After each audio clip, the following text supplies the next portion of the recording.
All right.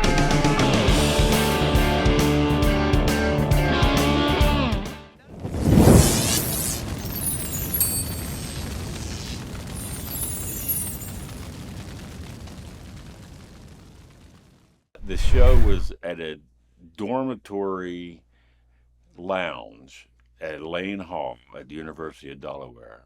I had a friend that lived there, and we were talking one day, and he said, "Yeah, we have bands once a month. We have bands play in the lounge." I said, "Hey, I got a band."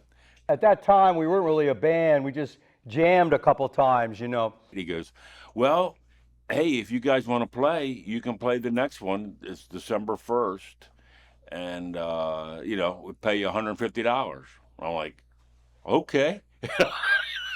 Okay. I'd been up and down the East Coast performing as a soloist, acoustic performer, and I was down in Florida trying to get a few shows, and I came back for around the Thanksgiving time. George had been down here in Florida somewhere.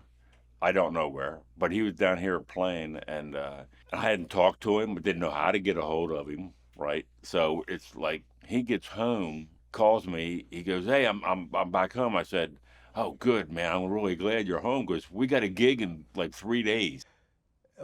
We got a gig on Saturday night at the Lane Hall, and I thought he said the Union Hall. You know, like Howling Wolf and all that. And I said, I don't even have an electric guitar. He said, "Then get one." He's like, "Oh, man, I don't even have an electric guitar." And I said, "Well, you better get one." So we had a rehearsal in my parents' base, where I was living with my parents, and then did this gig, and I was scared to death. We had one rehearsal, or jam, whatever you want to call it. And I didn't have an electric guitar. I borrowed his brother's electric guitar for this rehearsal. And then we went over to Lane Hall, and I think it was the night before, there was this guitar in a hock shop, had been there for centuries. It was a Gibson 125 like this, but it was sunburst, and it had been there for years, and I had $200 to my name, and I bought it. And good thing I did, because I can't play any other guitar. You know, we're playing, and there's people there, they're just kind of like standing there watching you, you know, and we're not getting much of a reaction at all. We're like, uh-oh, what's going on here, you know?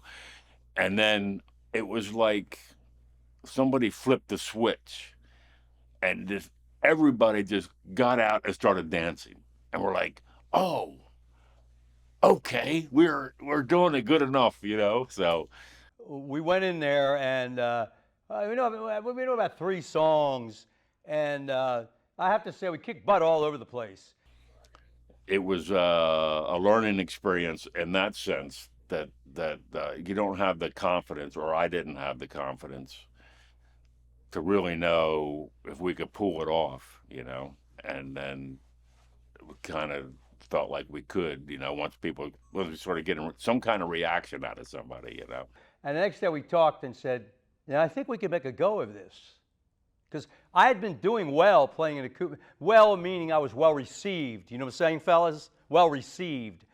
And I just took what I did to an electric guitar with Jeff with the drums, was even more well received.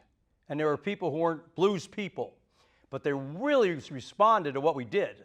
You know, we're like, hey, maybe we could actually do this, you know. Maybe we could pull it off.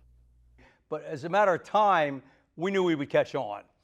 So we just kept plugging away, and it took a few years, but with the right songs, we got a record deal and all that, and we became successful. But he in the beginning was the real driving force of it. Encouraged me in a lot of ways, built my confidence up as a performer, selecting the right songs. So I would have to say he was the real catalyst of the whole thing.